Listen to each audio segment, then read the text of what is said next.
Hob, Kabanata 3. Pagkaraan ng matagal na pananahimik, nagsalita si Hob at isinumpa ang araw nang siya'y isilang.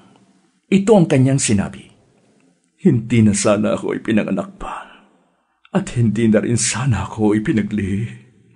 Nabalot na sana ng dilim, at huwag mo na sanang maalala pa ang araw na iyon, O Diyos. Huwag mo na sanang pasikatan pa ito ng liwanag. Nalatili na lamang sana ito sa takip ng kadiliman at napalot ng ulap upang huwag nang sikatan ng araw. Nalagas sana ito sa tangkay ng panahon at hindi na napabilang sa aklat ng kasaysayan. Ang gabing yun sana'y malumbay.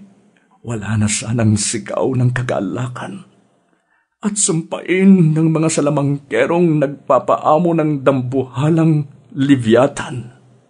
Huwag na sanang sumikat ang bituin sa umaga, at huwag na sanang sundan ng umaga ang gabi.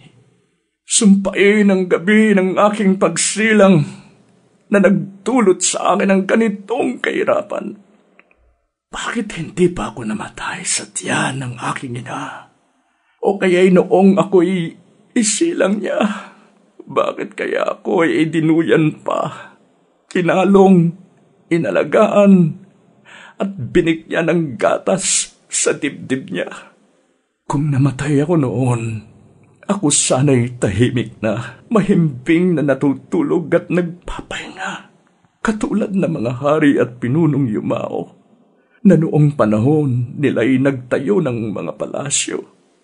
Tahimik na sana ako tulad ng mga pinunong nakapag-imbak sa kanilang bahay ng mga ginto at pilak, o tulad ng mga sanggol na patay nang ipanganak at hindi na nakakita pa ng liwanag.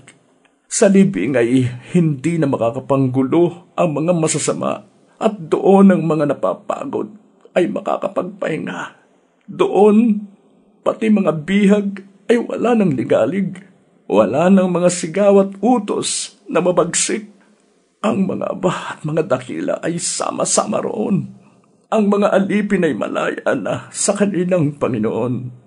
Bakit pa isinilang kung magdurusa rin lamang? At bakit pa binuhay kung daranas din lang ng kahirapan? Kamatay ay hinahanap, ngunit hindi matagpuan. Hinuhukay at ninanais, higit pa sa kayamanan. Sa kanila'y ubod tamis nitong kamatayan. Ano kaya ang dahilan at ang tao'y isinilang? Kung inilihim naman ng Diyos ang kanyang patutunguhan, karaingan ng aking pagkain, pagtitiis ang aking inumin, ang kinatatakutan ko ang siyang nangyari sa akin, at ang pinakaayawan ko ang dumating sa akin. Hindi ako mapalagay. Wala akong kapayapaan.